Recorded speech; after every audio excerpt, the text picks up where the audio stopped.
Hello dears, welcome back to my new another video.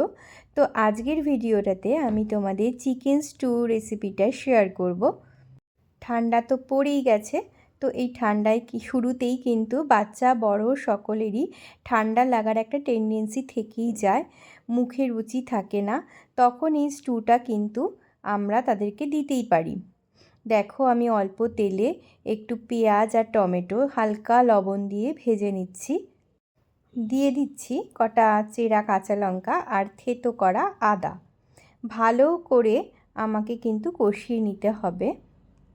এর পরপরই আমি অ্যাড করছি রসুন বাটা। সমস্ত মশলাটা আমাকে খুব ভালো করে কষাতে হবে যাতে মশলার কাঁচা গন্ধটা চলে যায়। তো আমি এবার সবজিগুলোকে অ্যাড করে নেব। আমি এখানে গাজর, পেঁপে আর কড়াইশুঁটি নিয়েছিলাম। দেখো, সামান্য নুন আর হলুদও আমি অ্যাড করে দিয়েছি। এবার আবার ভালো করে কষাতে হবে যতক্ষণ না পর্যন্ত সবজিগুলো একটু সেদ্ধ হয়ে যাচ্ছে। হালকা ভাজার পর দেখো, আমি এখানে গরম জল অ্যাড করে দিয়েছি। দিয়ে আবার ভালো করে নাড়াচাড়া করতে হবে। এখানে আমি একটু গুঁড়ো মশলা অ্যাড করে নেব। দিয়ে দিচ্ছি জিরে গুঁড়ো, আর তোমাদের টেস্ট অ্যাকর্ডিং নুন দিয়ে দেবে। এবার আমাকে মশলাটা খুব ভালো করে কষাতে হবে, যেহেতু জিরের গুঁড়ো দিয়েছি তার কাঁচা ভাবটা যেন চলে যায় সেই কারণে। এবার আমি মাংসের টুকরোগুলো দিয়ে দিচ্ছি, দিয়ে ভালো করে কষাতে হবে আবারও।